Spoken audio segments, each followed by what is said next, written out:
Welcome, everybody, to Ridiculously Raw, the most must-see show on YouTube today. Hello, friends. Your ridiculously over good brother Anthony Florio here, joined as always by the first lady of the wrestling forum, the Twisted Angel, T.G. Woodson.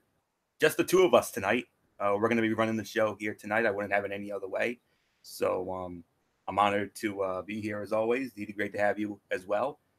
Um, I don't know where MF or Bullock are, but if either of them come in during this, we'll catch them up on what they missed when they get in. If not, then we'll just run the show. So yeah, Monday Night Raw this evening, a taped show. It was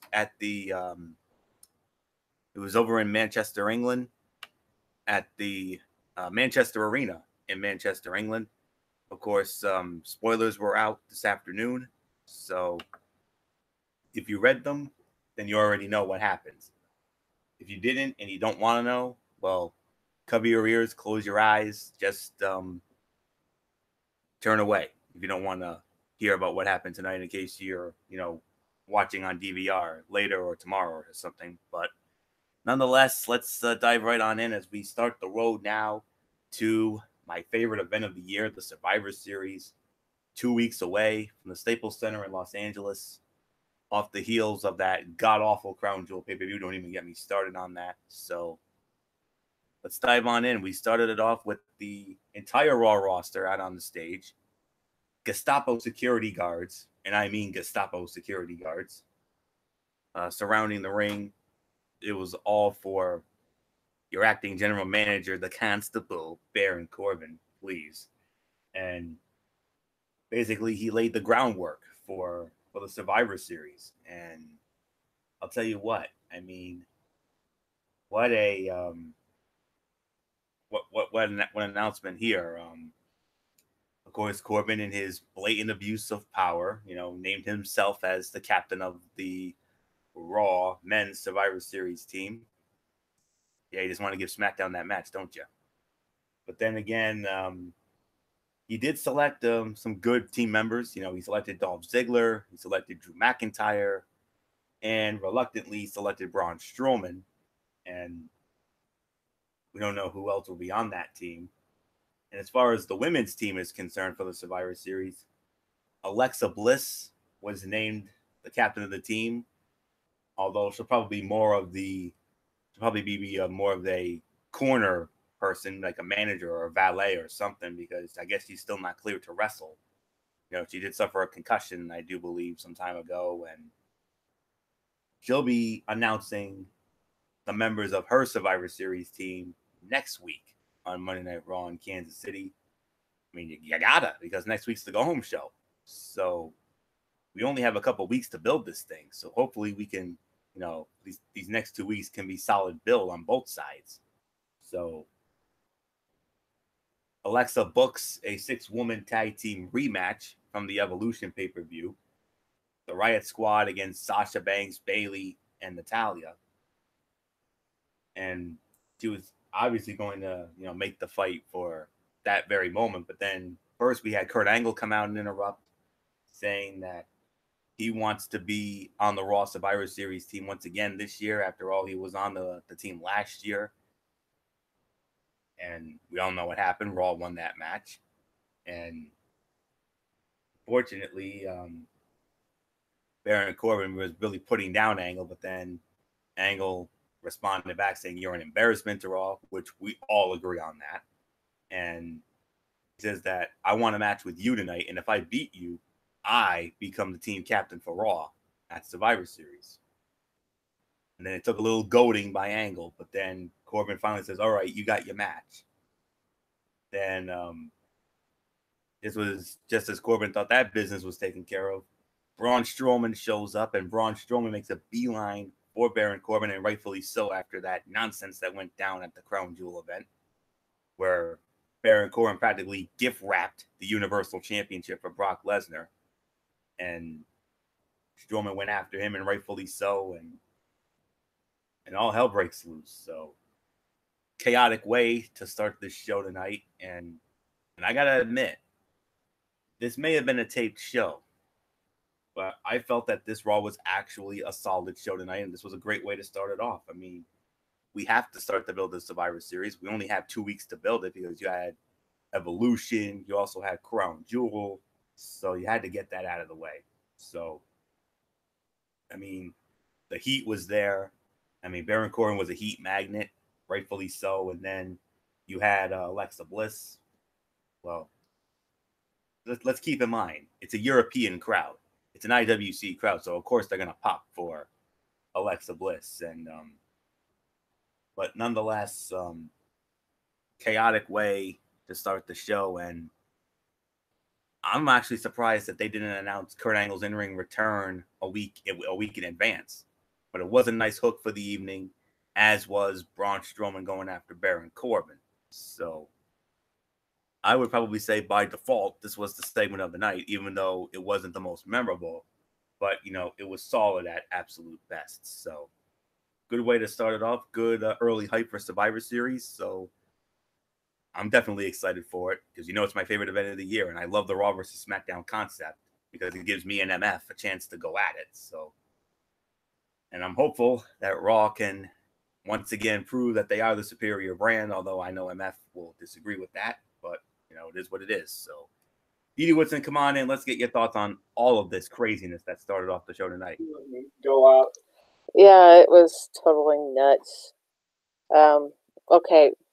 When did they start letting the Women's Survivor Series captain make matches? I thought that was Corbin's job since he's the acting general manager. Excuse me. That's kind of screwy there. I mean, yeah, he could approve the match, but he should be the one making the matches, not her. But that's just my opinion. It was a good segment to start the show. Very storyline driven. Very good to get us led into what we hope will be a very memorable Survivor Series. It seems like we're going back to the time when WWE is bombarding us with pay-per-view after pay-per-view after pay-per-view after pay-per-view. But at least for those who have the network, like we do, you don't have to pay for each pay-per-view, but still, you're getting bombarded with pay-per-views here and no time to actually build for each pay-per-view to get you super excited about it. So hopefully this segment is one of those that kind of starts building a little bit of that, at least on the men's side. Not much excitement out of getting the women's team built yet, but hey, it is what it is. Very entertaining since this Strowman and Corbin thing kind of was the little highlight of the whole night. So that was kind of entertaining to see that. So, but yeah, it by default, I would say this is the segment of the night. So not much more I'm going to say about it. Florio, I'll toss it back to you. Well, keep your mic on, Didi, because you'll be leading off the next match since MF and Bullock aren't here yet. It was that return match from Evolution with the Riot Squad against Natalya, Bayley, and Sasha Banks. Good news is it was just as great as the Evolution match. The only downside is we didn't get a finish. It ended up going to a no contest, and it was all because Ruby Riott broke intentionally, snapped the sunglasses that Natalya wore to the ring, and reportedly those sunglasses were given to her by her late father, as you all know, Jim the Anvil Neidhart, who passed away back in the summer, back in August. And Ruby Riott, with that despicable act of tearing those apart and breaking them, and all of a sudden, out of nowhere, the fight just ends out of nowhere. What a shame, Didi Woodson, because that was I don't know what it is about these six ladies, but they just work so well together. The Evolution match was great. This one was just as great, but the only downside is no finish. What's the deal? It's stupid. It is. It's totally stupid. Why do you make a match? The match goes very well. The ladies work very well off of each other, and then you just end it. just there's not what you don't want to make one team look better than the other. Is that what it is, or you just can't decide which team you want to win so that they can be part of Alexa Bliss's team? The latter. I guarantee you that's the whole thing. Is both teams are strong. Both teams would be good for that Survivor Series thing, which more likely I'm thinking the Riot Squad will probably be the one she'll pick because her being a heel, you're probably going to have mainly heels on the team. Riot Squad. So it's like, okay.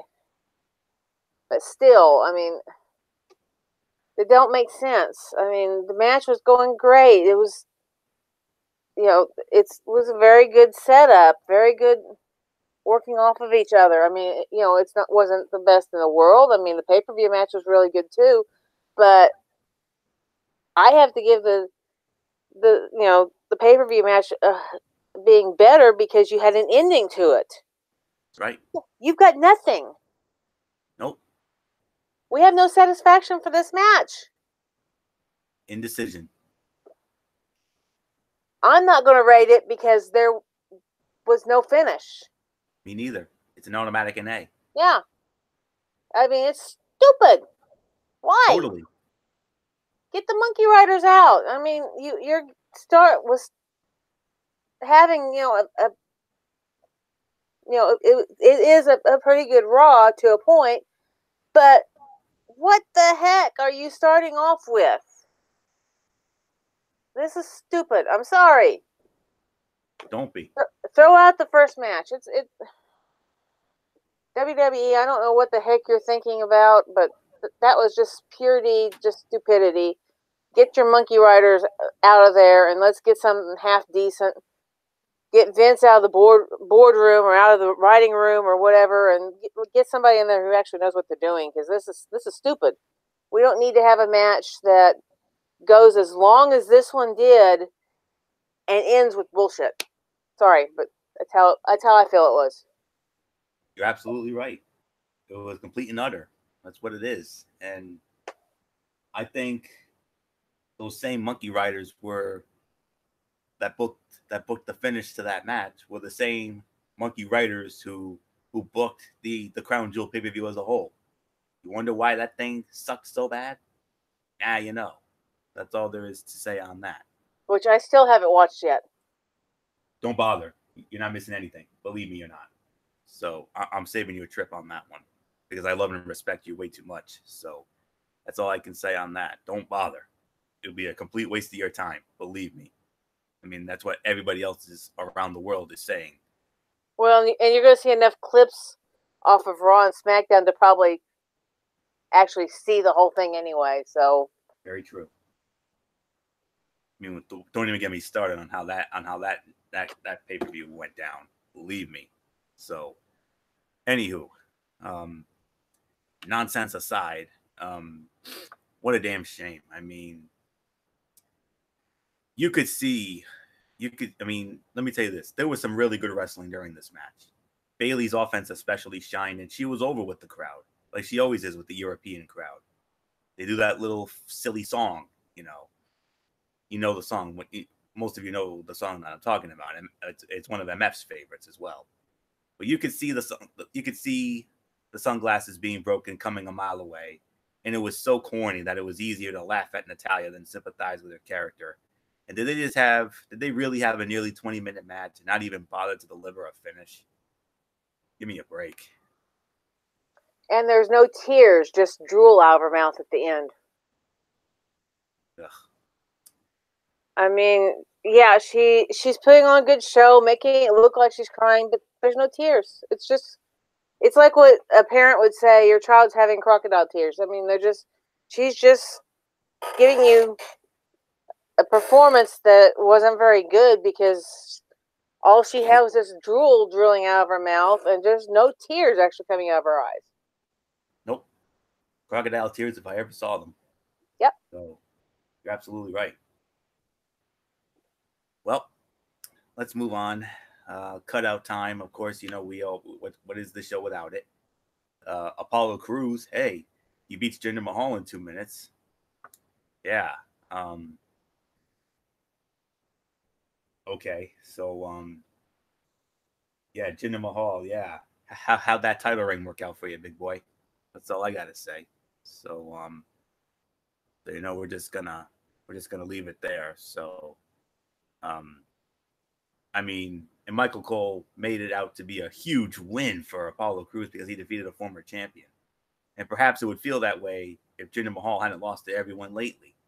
I have no idea why they did not protect Mahal enough so that beating him could have actually meant something for someone, seeing that he is a former WWE champion. And quite honestly, in my opinion, I still feel the worst WWE champion in history. So, yeah. Alrighty. So let's just move on here. All right, now we have Seth Rollins coming out.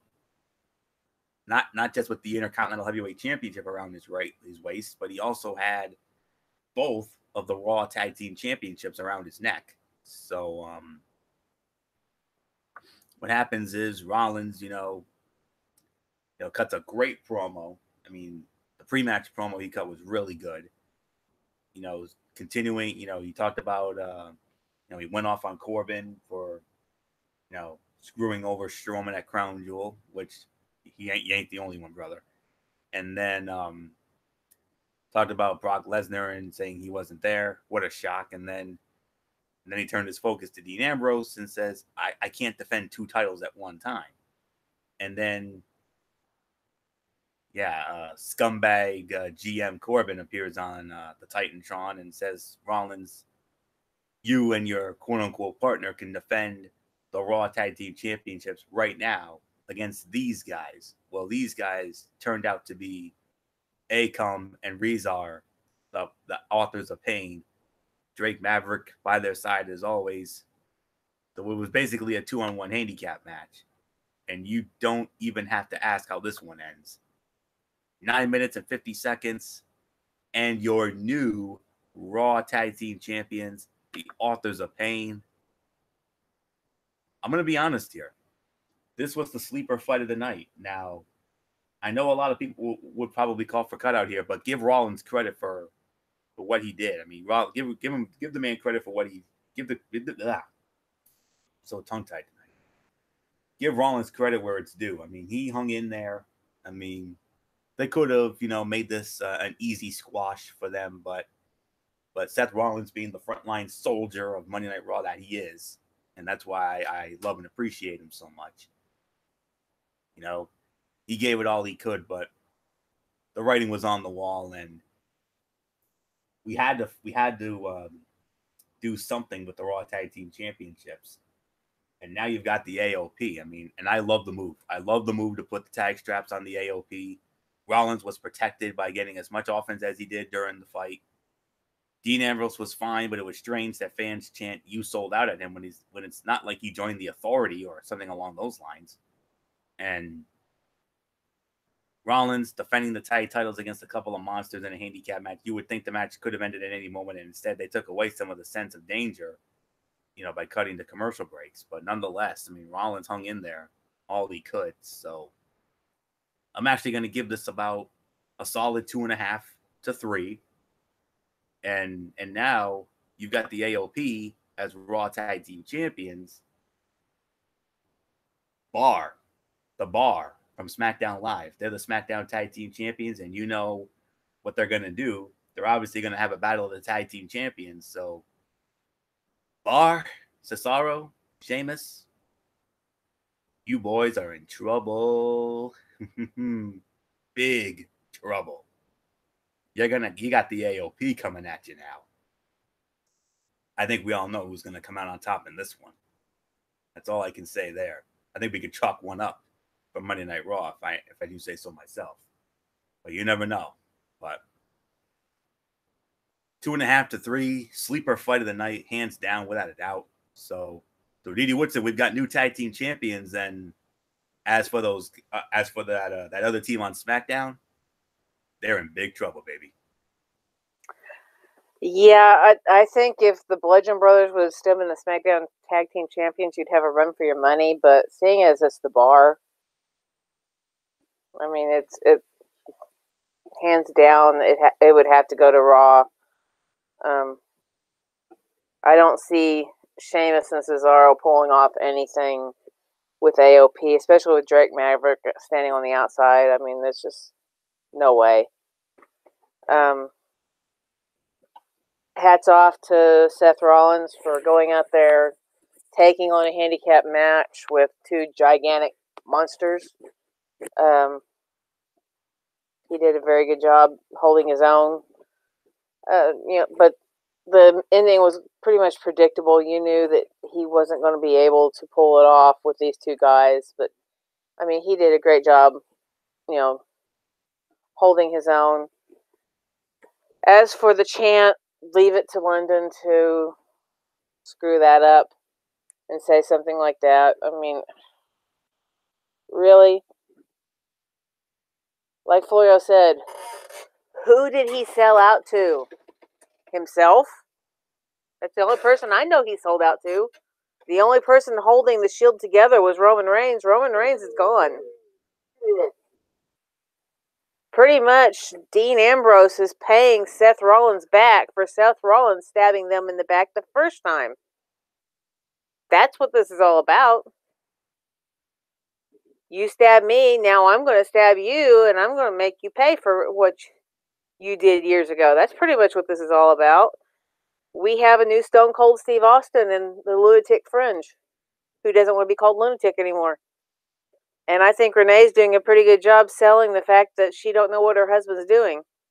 Because I'm pretty sure she knows exactly what he's doing. I wouldn't see why she wouldn't. But she's doing a great job selling it out there, saying that I don't know what he's doing. I don't know what's going through his mind. She's doing a pretty good job selling that. So, yeah, I'm going to agree with the rating. 2.5 to 3 stars. Very good match. So, not much more I'm going to say about it. I'll hand it back to you. Okay.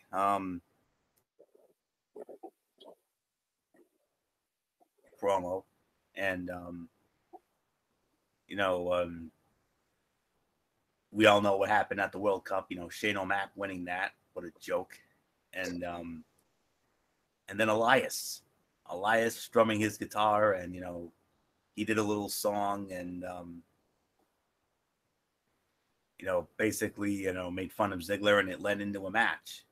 It led into a match with Elias and Dolph Ziggler.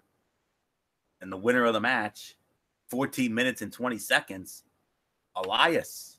Elias picks up a huge win. Edie Woodson, I mean, that's no slouch that Elias beat tonight. He beat Dolph Ziggler, one of the greatest champions in history. Yeah. I have to give props to Elias, going out there, starting to play, the opening to Seven Nation Army, and getting the crowd to use that tune to chant "Walk with Elias" through the whole match. I mean, how many people could actually do something like that? I mean, no, I'm not a big Elias fan, but I certainly don't like Ziggler either. I mean, in my opinion, Ziggles here is just kind of a waste of space. Yeah, he has, done a lot with the championships and stuff, but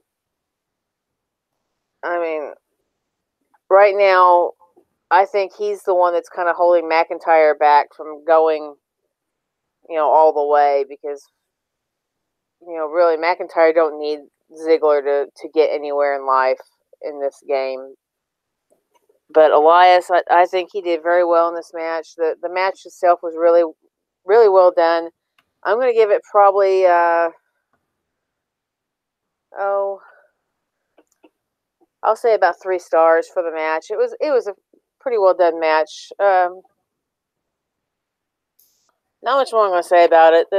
I still like how the crowd really got into it and started singing along and just kept it going through the whole thing. So I'll toss it back to you.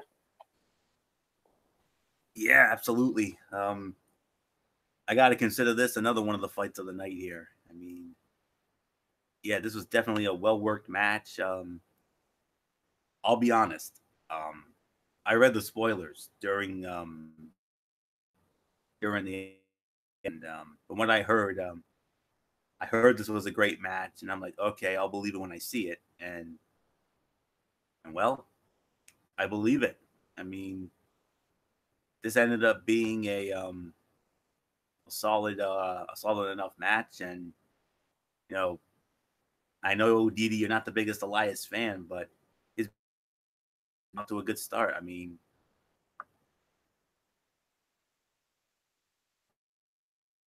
but there were some times during the bout that was flat, lethargic, and somewhat boring at times. But the work was fine, and the match was solid, but it kind of lasted forever. But like I said, Elias's babyface run is definitely off to a solid start, and you know, I for one couldn't be any more pleased about that. I mean, I was there when they turned him. I mean, which was an awesome moment, and one that we took away from that incredible show that we went to a couple weeks ago. But nonetheless, good win for Elias, and I think that's his best win to date. I mean, defeating Dolph Ziggler, who's practically done it all in WWE. I mean, a multi-time world heavyweight champion, an intercontinental heavyweight champion, United States heavyweight champion, a tag champion, a Money in the Bank winner. I mean, that's a big one. So well done there. So solid.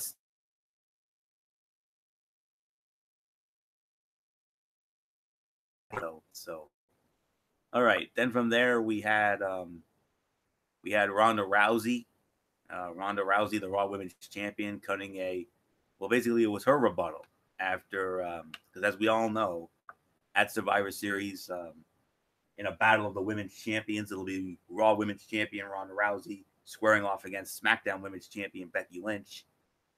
Becky cut a great promo last Tuesday on SmackDown Live, and tonight was basically Ronda's rebuttal, and it was a really good, short and to the point rebuttal from Ronda, and I'm definitely looking forward to seeing Ronda Rousey and Becky Lynch square off at Survivor Series. I mean, of course, I think Ronda's gonna win. I mean, I'm not gonna say it's gonna be an easy win. I mean, Becky's gonna give her what, but at the end of the day, my early projection is that Ronda's gonna go over, because I think they want to keep her going up until maybe WrestleMania. That's just my early thoughts, but nonetheless, I mean, short, sweet, and to the point. So good, a nice rebuttal from the rowdy one. So Didi Woodson, would you agree with that? Yeah, pretty much. I mean, she definitely,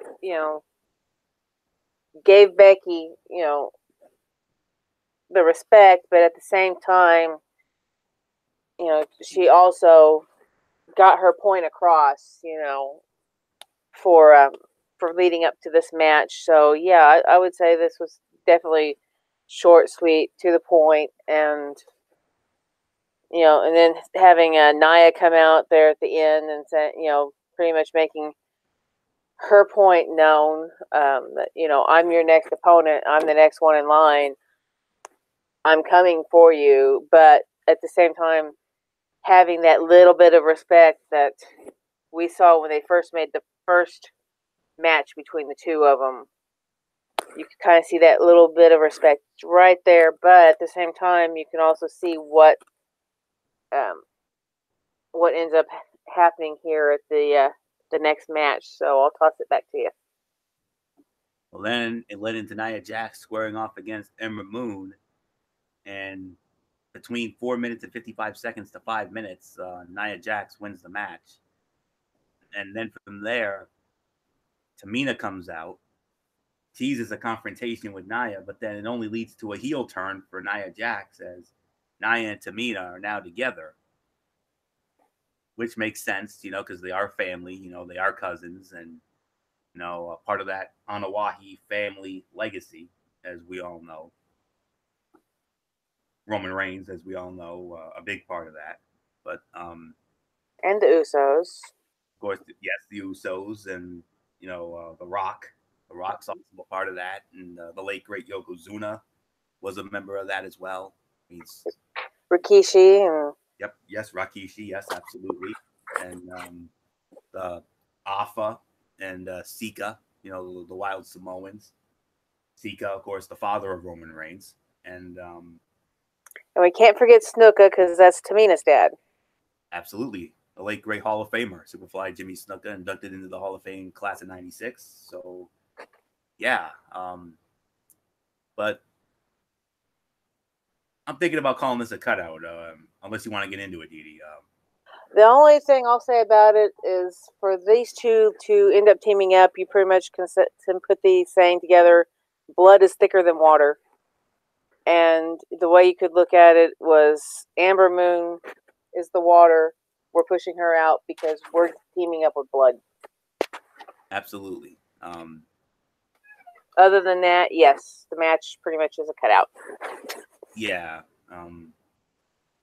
I would personally give it about 1.5 to 2 for the effort. I mean, I'm just amazed each week as how Nia Jax continues to be largely bad and never seems to improve. I mean, it's the same old story, same old song and dance. I mean, I didn't see no real sense of urgency or heat here. I mean, Ember, don't get me wrong, Ember worked hard and is a great babyface and bumped and sold like a champ for Nia, but I mean, we've seen Nia before. I mean, we saw Nia and Ronda before. I mean, the match was fine. It was a fine match at Money in the Bank, but I really kind of wanted to see Ember get that at Evolution, but it is what it is. But Ember did a nice job of selling Nia's power moves, and the live crowd didn't really know who to cheer for because they were sitting on their hands for during the fight and the angle. I mean, Ember helped Tamina throw Jax over the top rope in the Battle Royal preview angle on Raw not all that long ago. So it's been a confusing mess. And fortunately, this was a definitive heel turn for Nia, who needs to stay in that role because, like the Big Show, she's turned way too many times lately. So we're just gonna move on here. Here we go. For the third consecutive week, Finn Balor against Bobby Lashley. No, this is not a repeat. This actually did happen again. Bobby Lashley wins the match in 6 minutes and 25 seconds. And the only good thing about that match is we didn't have to hear Leo Rush. Praise God. Hallelujah. I'll give it 2 stars for the effort. I mean, Lashley's heel turn, it's still missing something for me. I mean, I was hoping that once they turned him, it would lead him to channel what made him so much fun in Impact Wrestling, when he was the Walking Armageddon. But it hasn't. And he's missing something, and he's not even having good matches with Finn Balor. And Balor, just like Ember Moon with Nia Jax, bumps and sells for him. I mean, it was a match. It was fine, but that's really all there is to say about that. And then Drew McIntyre comes out and teases a possible face turn, but no, he lays out Finn Balor, so with a Claymore kick. So, anyways, 2 stars for me. I don't know about Didi, but let's just get into the main event of the evening. It was supposed to be Kurt Angle against Baron Corbin, but because Baron Corbin's running scared of Braun Strowman, can't blame you. He puts Drew McIntyre in his place. And so we get Angle against McIntyre. And at the end of the night, winner of the match in 14 minutes and 35 seconds, Drew McIntyre. McIntyre wins it with a Claymore. Didi Woodson, hands down, this was the fight of the night. Yeah, definitely. But, just like I said earlier in the night with Seth Rollins, are you surprised that it was McIntyre over Angle? I mean, you have, the older superstar versus the younger guy. It's when you get matches like this, or even throwing DX versus the Brothers of Destruction that we had back, Friday on that pay-per-view. It's almost like Vince has no support for the younger guys, that we have to throw the older guys back into the ring and, try to sell the show with them. Going back a little bit to Lashley and Balor, though, seeing him look down Lashley, I'm wondering if this is going to lead to maybe a feud with them coming up. So hopefully this is the last between Lashley and Balor, and maybe we get McIntyre and Lashley, because that would be an awesome feud right there. That would be one I'd like to see. I would too. I would love that. Two big great feud in TNA. Two great big guys here just going at it. But I think the reason we're not seeing a lot out of either one of these guys is Vince is holding them back. He's not letting them let out. I mean, I can say this about just about every superstar on both the Raw and SmackDown rosters, because if you look at the ones that came from NXT, they let them do whatever they want on NXT. They get to the main card and they're restricted on what they can do. Well, it's two different philosophies there, Dee. Because in NXT, Triple H and Shawn Michaels are running that. They're doing a hell of a job. Exactly, and Vince is running. Roster, you got Vince McMahon. You got Vinny McMahon. And his Bucktooth Beaver buddy Kevin Dunn. Yep, that's it. And they will not let them loose. I mean, I have heard a lot of dirt sheets where SmackDown is barely hanging on to Asuka and Shinsuke. They both are not happy because they are not allowed to do what they want to do. And you're getting it here on Raw, you're getting it on SmackDown, where they're just held back and they're not able to go out there and, what happens to Demon Balor? We don't see him anymore. We don't see Prince Devitt that he used to be come out. Nia Jax is turning into the female John Cena, where you only have like very few moves that she can do. I mean, it's getting very predictable, and that's why I'd love to see some of the matches like you're talking about. Lashley and McIntyre had an awesome feud over in TNA. Bring that over to Raw. Let them loose. Let them do what they do best. You don't need to throw in the old fogies in there to have a good show. I mean, you're not needing to promote Raw by bringing in Kurt Angle, bringing in I'm hearing they're going to have Hulk Hogan come back or something, or they're wanting to have Hulk Hogan come back at Survivor Series against Rusev. You don't need that. No, you don't. Hogan's retired. Let him be retired. Right. Shawn Michaels was retired. You don't need to bring him back. That's why Triple H is hurt.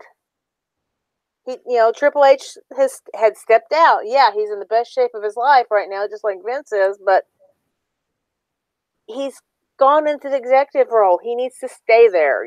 He's the one who needs to be teaching these people so that they can come up and do their best matches and build, because you can't build your product on people who are retired and people who don't, I love seeing Lita and Trish come back, but we need to promote Ember Moon. We need to promote, even some of the ones that haven't come up yet, like Nikki Cross and Shayna and all them that hasn't come up yet. We need to get ready to have these ladies come up, and the ones that have come up, and let them build. I mean, we're just now getting there with the Riot Squad, where they're getting to be one of the best little mini stables there. But we don't need to throw in a Trish and Lita, or an HBK and Triple H, or even Undertaker and Kane to make a show great. You can build it off of what you have. People are watching Raw because Raw's been around for years. You don't need to build it just because of the fact that you have a big name star that's from 20 years ago on your product. So yeah, this might have been the match of the night, but predictable ending. I want to see something fresh come out of Raw, and not something stale. And matches like Lashley and Balor, that's stale. Man, McIntyre and Angle, that was a little different, but still predictable ending. Let's face it. We need something new. And I will give hats off. Raw is getting better at storyline building, but they still haven't beat SmackDown on that yet. So no. But yeah, not much more I'm going to say about it. I'm going to give it maybe 3.5 stars, because it was a pretty solid match, because Angle did hold his own, but still predictable ending. Yeah, for the most part it was, but at the same time, it did accomplish something else. Drew McIntyre. They're positioning Drew McIntyre as the next face of the show. Yeah, so let's get him away from Ziggler. Let him do his thing. I think eventually they will. I think eventually they will. Yeah, Ziggler's holding him back. Yeah, I agree. I mean, let's not forget, Drew McIntyre is a former TNA heavyweight champion, and they let him loose down there. I mean, they let him do his thing, and you talked about him and Lashley. I mean, you remember him and Lashley a couple of years ago. They had one of the greatest world title matches in the history of Impact. I mean, at the anniversary pay-per-view when Lashley won the title from McIntyre. Oh yeah, I watched it back then. I haven't watched it lately, but yeah, I watched it back then. It was very, very well done back then. They would have some great matches, So yeah, that's why I say let them loose. Let them do what they do best. Don't hold them back. Don't tell them you can't do this, this, and this, and write out the script for the whole match. Let them just go out there, be themselves. Exactly. You don't have to tell me that. Yeah. Tell Vince McMahon and his bucktooth beaver buddy that. Tell exactly. Them. Hey, let's all four of us get together. We'll go pound on the door in Connecticut and say, hey, look, this is what WWE Universe wants, not this crap that you're dishing out to us. We want this over here. I guarantee you the only reason we're getting this crap is because Vince McMahon has bought out all his competition. And basically what he has left for competition isn't doing as well, or is not shown in certain places. I would love to see Ring of Honor, but in my area of Ohio, you don't get Ring of Honor. That's a shame. If you're up in Cleveland, you'll get it. Or you're down in Columbus, you'll get it. Canton area, no. And not in Alliance either. No, because all of Alliance channels come out of Canton, because we're only about 20 minutes away.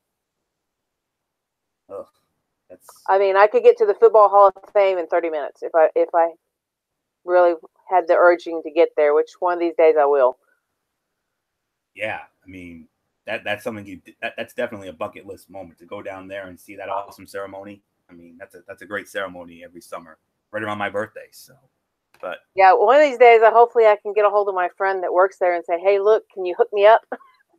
I'd love to go down there and see that. So yeah, I would too. But let me get into this, and then we got to catch Bullock up, Dee Dee. So yeah. So okay, fight of the night, absolutely. 3 to 3.5 stars. I 100% agree with the rating.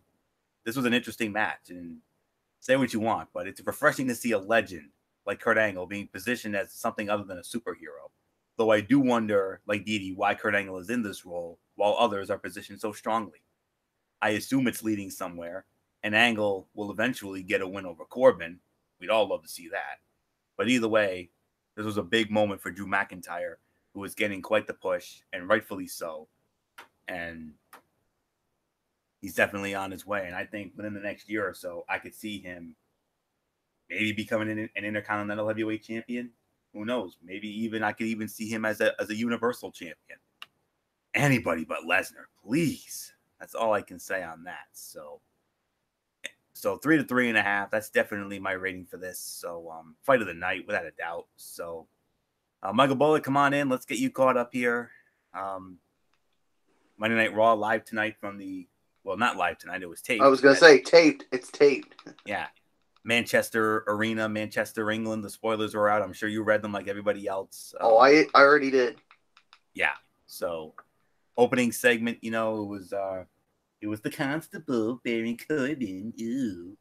Yeah, the man who screwed Braun Strowman. Don't get me started on that. And then from there, but hey, I'll admit it. He laid the groundwork for Survivor Series, and then Alexa Bliss, did her thing, but the segment as a whole, and then Kurt Angle comes out, calls out Corbin, and then Braun Strowman comes down and basically chases Corbin out of the arena, which was awesome. So your thoughts on all of that at the start? Yeah, I thought it was a good segment. I mean, Corbin basically setting the table for Survivor Series, and Kurt Angle. I mean, no surprise, Florio. I mean, calling out Corbin for what he did at Crown Jewel, screwing Braun Strowman out of the Universal title and basically handing it to Brock Lesnar. I mean, why Baron Corbin? Why? I mean, well, if I know Baron Corbin, he probably would pull a Vince McMahon saying, I didn't screw Braun Strowman. Braun Strowman screwed Braun Strowman. Fair enough. So then we had a 6-woman tag team match, or a return match from Evolution. Riot Squad against Natalya, Sasha Banks, and Bayley. And Sasha Banks. Yeah, Sasha Banks, yep. It was a 17.5 minute match, which ended in a no contest because Ruby Riott broke the sunglasses of Jim the Anvil Neidhart, which Natalya wore in the ring, and boy howdy. I mean, unfortunately, Didi and I had to consider this an NA. I'm sure you're going to agree with that. Yeah, and I'm going to say it's an NA too, but match was great. It was great, yeah, but Ruby Riott, what you did tonight was totally disrespectful. Amen. What you did, you broke the you broke what was left of her father, Jim the Anvil Neidhart. And I'll tell you this right now, Jim the Anvil Neidhart's rolling in his grave right now after what just happened. Absolutely. What you did, Ruby Riott, was pointless, unnecessary, unacceptable, inexcusable, irresponsible, borderline reprehensible, and just flat out disrespectful. You ungrateful little bitch. Yeah. And I hope you rot in hell for what you did. And judging by the look on her face, no remorse. And I'm sure to you, Florio, it was a slap in the face. Absolutely was. You know me being the Hart family mark that I am. That was blatant disrespect. Absolutely. So all I can say to you, Ruby Riott, you don't want to be anywhere near Natalya next time, because I hope Natalya rips you to shreds. Yeah, put her in that sharpshooter. Put her in that sharpshooter, and don't let go of it like Bret Hart did to Jerry the King Lawler at SummerSlam '93. Do that. Or do what Dee Dee Woodson would do: take her to the woodshed and beat the shit out of her. Checkered apron, absolutely. All right. Moving on to the relevant stuff only. Seth Rollins, cuts a great promo and then says that he cannot defend 2 titles at once. Unfortunately, scumbag Corbin interrupts and orders Rollins to defend the Raw Tag Team Championships in a 2-on-1 handicap match against the AOP. And now we have new tag team champions in the AOP. So, but give credit to Rollins for a heroic effort, even though AOP are the new champions. So definitely, but hey, at least we have a deserving and serious tag team that holds the titles. And now Bullock, they're going to go up against the Bar at Survivor Series. You would have to imagine. So the Bar is in trouble.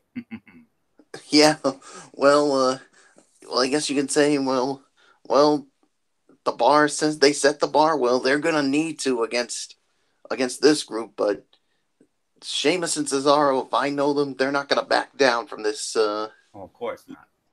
No doubt about it. So, yeah, I mean, what did you give this match? We gave it about 2.5 to 3 for Rollins' effort. Yeah, 2.5 to 3. I mean, you got to give Rollins credit. I mean, he basically fought his way, but the odds were definitely against him. And yeah, and then what happened afterwards? Dean Ambrose hits the scene and asks, "You want to know why I did what I did?" And all he did was hit him with the dirty deeds again. And backstage, I think Seth Rollins basically said, "You know what?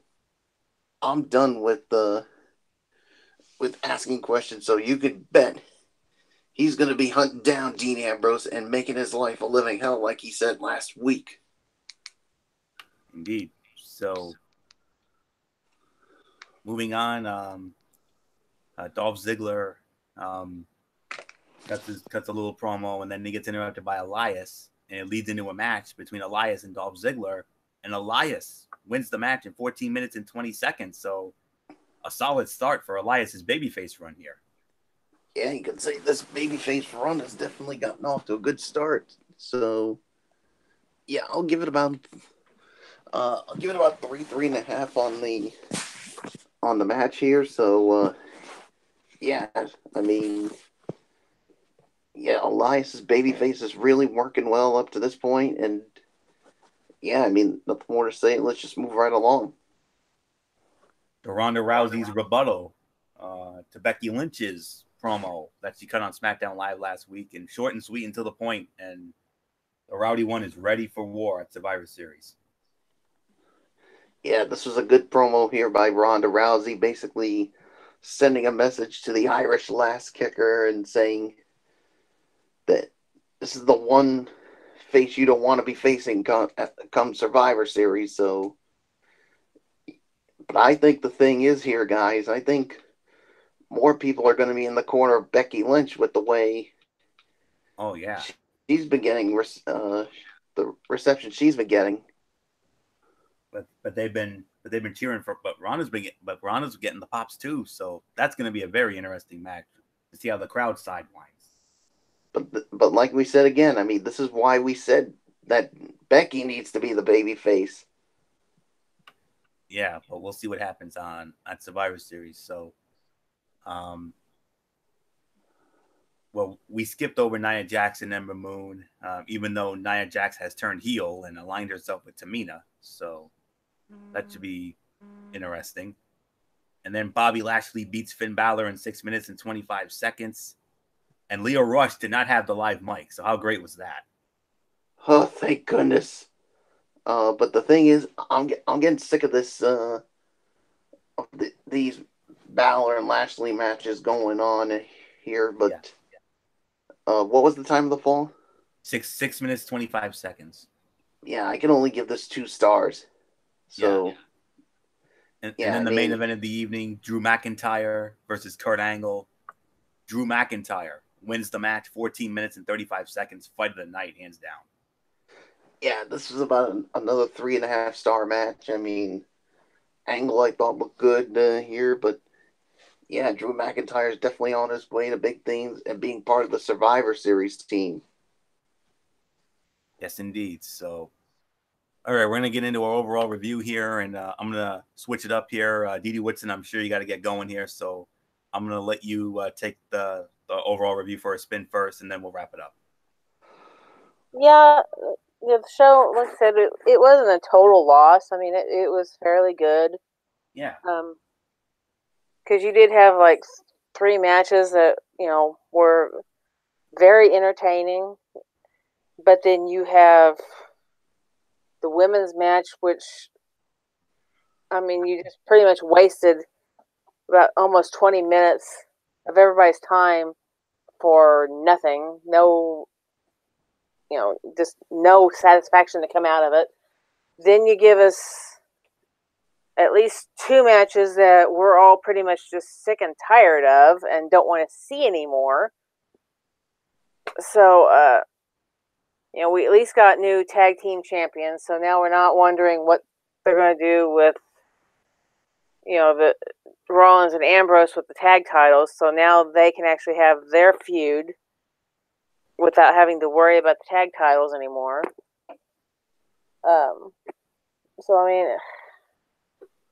And then of course you have Nia's heel turn, the building up of Elias,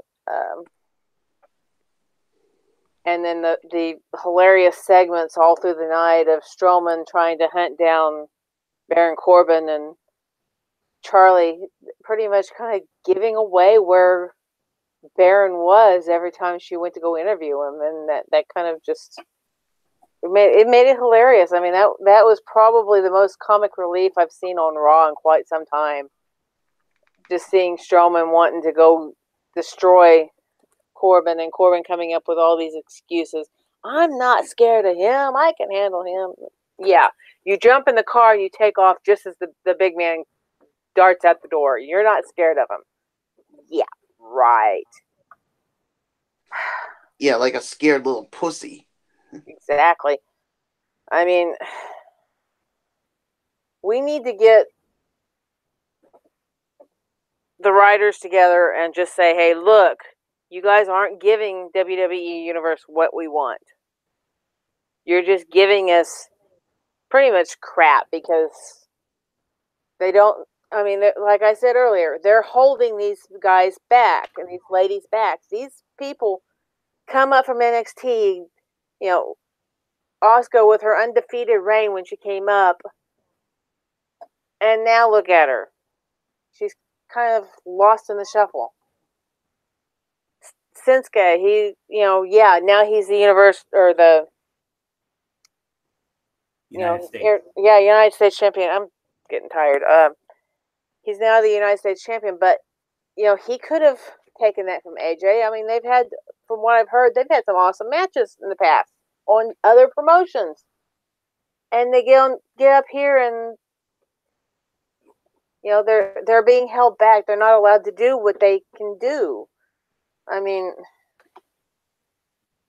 it's not fair to these younger up and comers that are coming in that want to shine, want to have their moment in the sun, for you to have Vinnie Mac and Bucktooth here say, hey, you have to do the match this way, and this person over here is going to be the actual winner. You can throw in a little bit of spice here and there, but you have to go by this script, and you have to go by it just like this and this and this.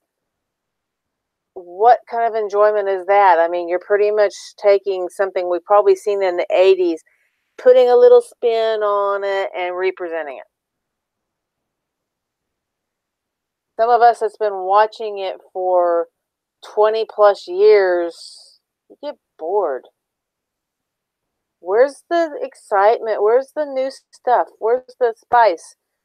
Why do we need the old people to come in just so you can have a big name on there to try to get people to watch, when all you really need is to promote people like Apollo Crews, promote people like Elias, promote people like Finn Balor, or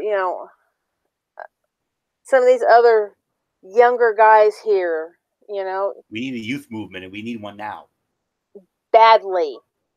I mean, yeah, it's okay to throw in maybe Alita every once in a while when you want to help train your ladies, or throw in a Triple H when you want to train them a little bit more to make maybe define some of the little technical glitches maybe they have. But you don't need to throw a whole match of DX versus the Brothers of Destruction and make that your big seller for a pay-per-view. Why can't we have these younger guys headline a pay-per-view? It just makes more sense. You're killing your product by building it off of people who's already ran their time. Here now we have Triple H injured.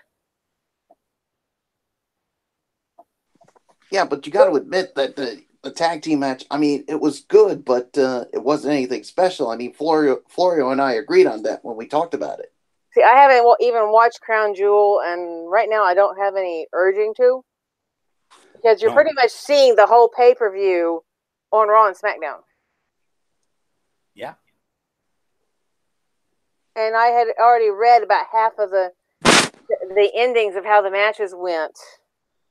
And it's like, what? Where is this coming from? Half of the stuff I read didn't even make sense. Why they were doing whatever they're doing. Yeah, the match may have been okay, may have been something, but you don't need to build the whole pay-per-view off of, because that was what they were pretty much doing. The whole pay-per-view was built off of the fact that they were promoting DX versus the Brothers of Destruction, which was basically coming off of the last match they had, where it was Triple H versus Undertaker, when you had the other two on the outside.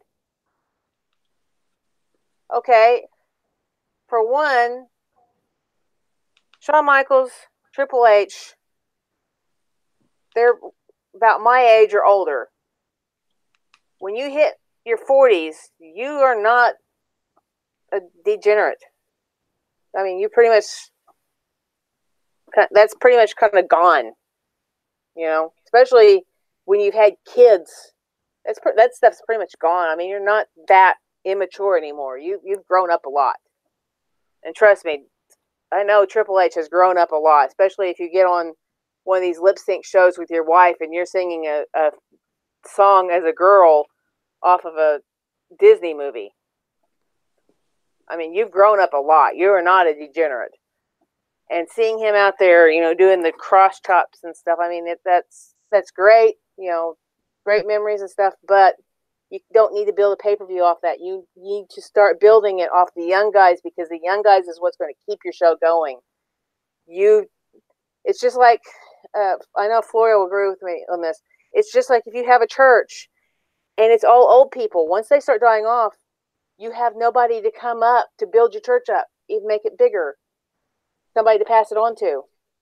Or if you're running a business and you don't have any kids, you have no one to pass your business down to.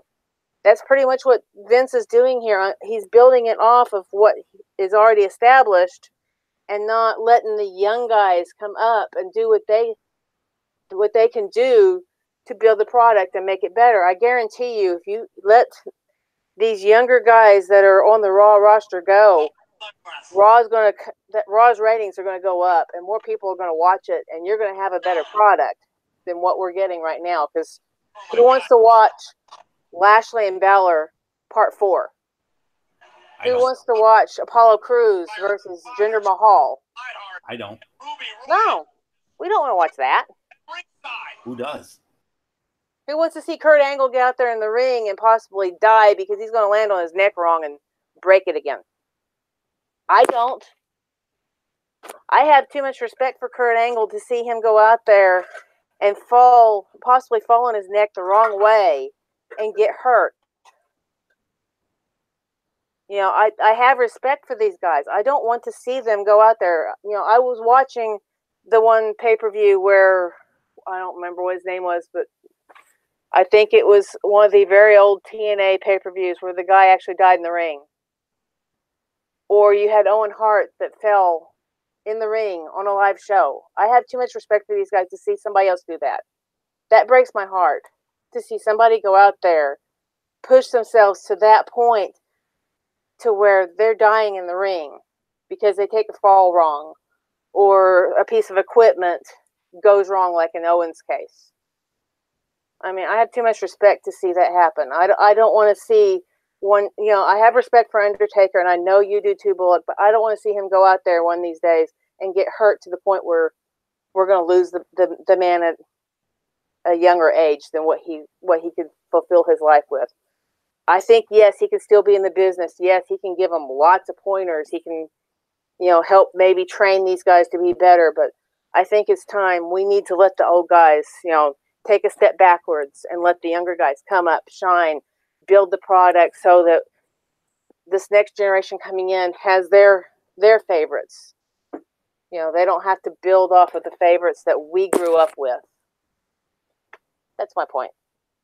So yeah, I'm going to go ahead and I'm going to shoot it maybe with a 6 out of 10. But I really think, you know, we need to just have the writers take a step back, pull the older guys out, and let these younger guys do and ladies do what they do best. You know, don't hold the Riot Squad back. I'm sure they can really kill a match without going out there and breaking sunglasses to kill a match that way. They can go out there and they could probably take out those 3 ladies just like that in a legitimate match without having to put in nonsense like that and then having Natalya try to sit there and give you crocodile tears because of these glasses that are supposed to be her dad's. I'm sorry. I don't like that. I don't buy it. This is the type of moment where I agree with Derek Ferrer. Wait a minute. You don't buy the crocodile tears? No, I'm a mom. I've had 5 kids. I've been through crocodile tears. But this was her father that was disrespected by Ruby Riott. Bullock, you tell me, in that last segment, did you see any tears fall down out of her eyes? All I saw was drool. No, but I saw her crying. No, that's because it was fake. It was not real. If it was real, there would have been tears. There wouldn't have been just drool coming out of her mouth. That's all we got. I guarantee. And besides, she has other memorabilia from her dad. Go back a few months. She came out to the ring in her dad's jacket. Boy, it's a good thing she's not hearing this, or otherwise she put you in the sharpshooter. Trust me, I would still take her out behind the shed and put her over my checkered apron and beat the crap out of her. Oh, don't say that. Don't say that to Florio, because he you know how much of a hard guy he is. I have respect for Natalya. I have respect for the Hart family. But I guarantee you the only reason they did that was because they didn't want to put one team over the other, because this is Alexa Bliss here who made the stupid match. You tell me when a captain of a team was allowed to make matches. That falls on the GM, not the captain of a team. Bullshit. Plain and simple. Bullshit. I'm a mom. I'm sure her mom would say the same thing. She went out there. She gave a performance, yeah, but it wasn't real. Because if it was real, if those were real, her real feelings, she would have had tears coming out of her eyes. She would have really been crying. It would have been a lot more than what we saw, because all she had was drool out of her mouth. I mean, they showed that close up at the end. There was no tears at all. I've lost my dad. I've had things disappear or get broken that my parents have given me. And if it means that much to me, I'm crying to the point I can't stop the tears.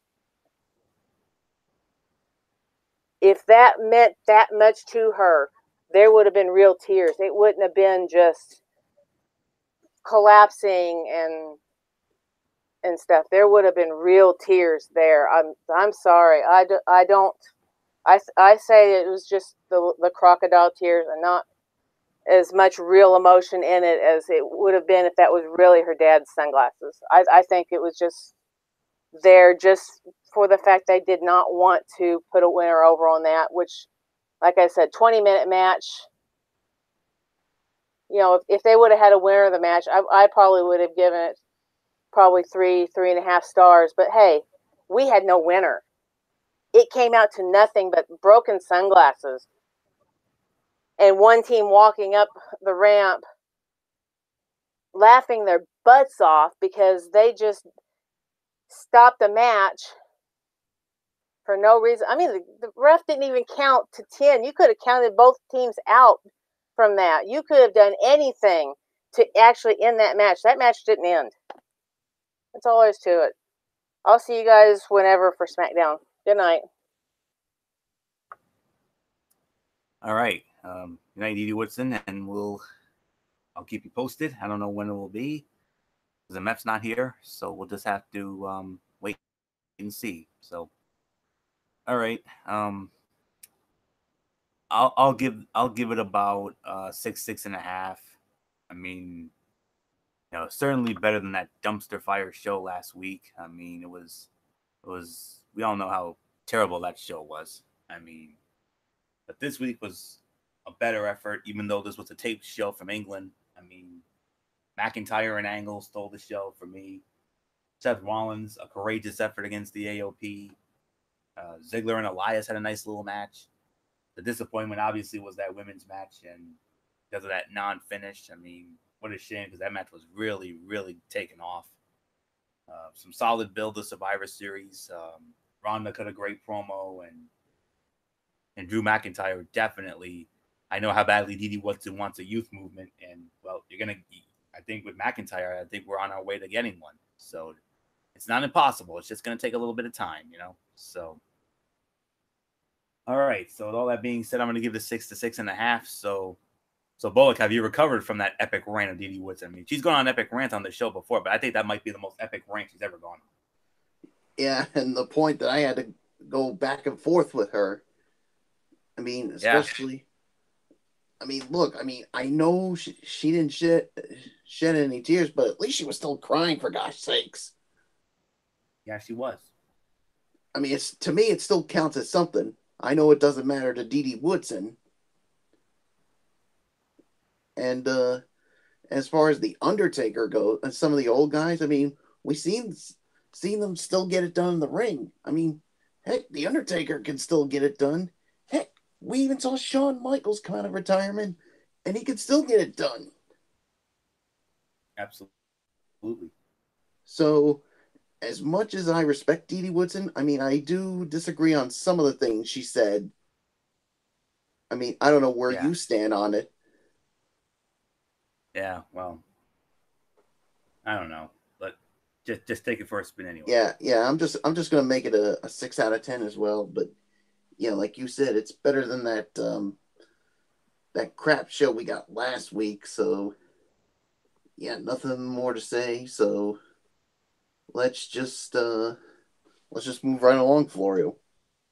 Yeah, Tony's take time. I don't know how we're gonna recover from that meltdown by Didi Woodson, but just try our best. So show must go on, as they say, and yeah, hopefully they'll give a great show next week in Kansas City. I mean, Brock Lesnar's going to be there, Stephanie McMahon's going to be there, Alexa Bliss is going to announce the women's team for Survivor Series. So we'll see what happens. Hopefully they give us a good show, God willing. Because if they don't, I know Didi Woodson is probably going to go off again, and the last thing I want is to have her go off again. So, all right, let's move on here. 205 please, Live. We don't want her to go off again. No, I don't. I know you don't either. So let's move on to 205 Live. The Brian Kendrick against Jack Gallagher. The Brian Kendrick wins the match, 6 minutes, 15 seconds, 2 3/4 stars. It was a good opener, with Kendrick getting some revenge and winning, and Tozawa and Kendrick as uneasy allies with common enemies. So Great Metalik in a squash match against some, I don't really know how to say this guy's name, so I'm just gonna just move on from that. I mean, it was a momentum building squash to set up Great Metalik for his upcoming bout with TJP, and then from there, oh, okay. Next week, Buddy Murphy's going to go up against Mark Andrews. Oh, boy, that should be hella fun. Main event. It was, and when all was said and done, the winner and the number one contender for the Cruiserweight Championship, Mustafa Ali. Mustafa Ali gets it done. He will be Buddy Murphy's first challenger. So, 3.5 stars. Fight of the night, 13 minutes, 40 seconds. Very good match. Nese has been locked in for the last month or so, delivering some of his better performances, while Ali continues to deliver every time out, and it's just a great baby face. And then from there, 7 out of 10. Not quite as good as most weeks, but 205 Live was still a pretty good show, setting up future matches, playing off of already established feuds, and setting up the next Cruiserweight title match after a very good main event. So Buddy Murphy going up against Mark Andrews in England. So yeah, that should be one hell of a match. I cannot wait to see how that one goes down Wednesday night. So yeah, very slow on here. So yeah, we got to resolve some hosts. So I do apologize for slow movement here. I'm just trying to I'm in a frozen state right now. Yeah, just bear with me. I'm going to need about a few minutes here. So yeah, what a time for technical nonsense here. Just what I need.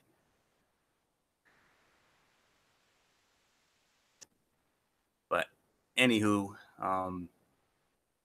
definitely like the direction of. I definitely think that Ali will make a great first challenger for Buddy Murphy, and for the Cruiserweight Championship. Should be that's gonna be one hell of a match. I cannot wait to see how that one goes down. So not sure when they're gonna do it, but whenever they do, I'll definitely be ready for it. I don't know if they'll do it on TV or if they'll do it on a pay-per-view opportunities. That's for damn sure. So yeah. Of course, we're gonna be moving on very shortly to Impact Wrestling, and Impact Lee has definitely they're definitely getting better. I liked what I've been seeing from them. Of course, they have that new Thursday time slot, which is at 11, which is at 8 o'clock time slot. So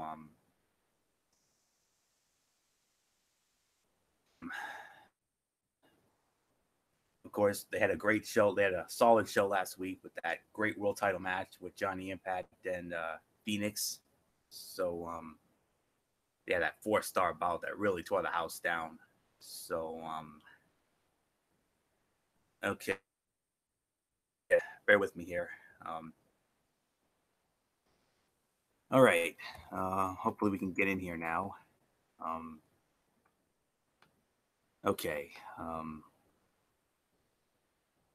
see what we've got here. All right. All right, now we can get into Impact Wrestling now. So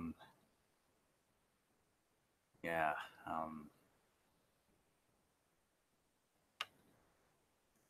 Yeah, another great show here. We started it off with Rich Swann against Willie Mack, the Mack from Lucha Underground. Rich Swann winning the match, 9 minutes and 50 seconds.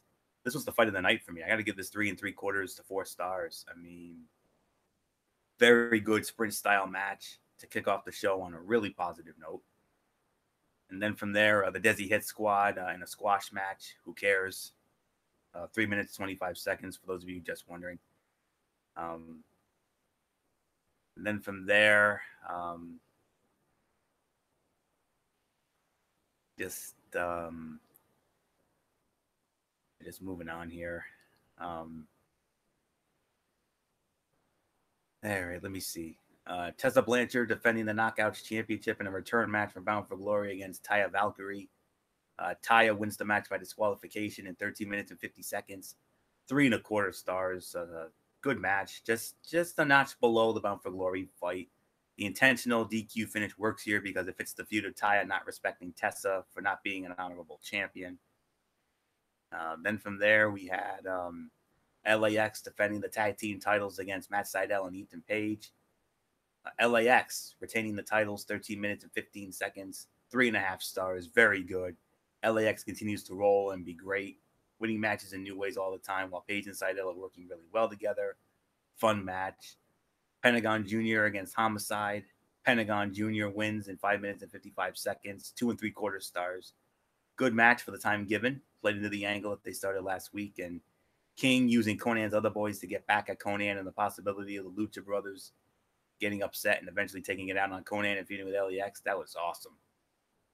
they're promoting a show called Final Hour next week. And before I get into that, this was a 7.5 out of 10. Outside of the Desi Hit Squad, which continues to be the worst thing on the show, last week's Impact was another good show. A lot of good wrestling, playing off of recently started angles, and some nice hype for next week's show.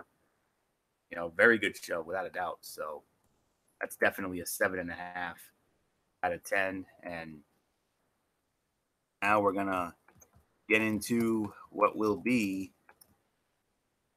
you can expect for this upcoming week, which is a show called Final Hour. And it's gonna air this Thursday night at 10 p.m. on Pop Television. So here you are. We're gonna have a new knockout by the name of Jordan Grace. She'll be making her debut against Katarina. Moose one-on-one with Eddie Edwards. Eli Drake with a segment there. Brian Cage against Sami Callihan from Rockstar Pro. The Lucha Brothers against the OGs. And in the main event for the World Heavyweight Championship, Johnny Impact, his latest title defense, this time against Killer Kross. So that all goes down this week. So that's it. That puts the bow on this very long edition of Ridiculously Raw. And I want to thank you all so very much for tuning in and bearing with us, especially Didi Woodson's epic rant. So, not sure when Cerebral Smack Talk will go down. It'll either be tomorrow or Wednesday with MF. Hopefully he'll let us know soon enough. Oh, I did talk with Fletch on Sunday. He said it's 10 o'clock. When? Tomorrow or Wednesday? Tomorrow. Oh, it will be immediately following SmackDown Live. Yes. Okay, very good. Yeah, that's right. I forgot you guys had that get together yesterday that I couldn't be a part of. But anywho, so I guess it will be tomorrow night, immediately following SmackDown Live. We'll review SmackDown Live, and MF will have part 1 of his Lucha Underground Ultima Lucha Quattro review. Looking forward to that.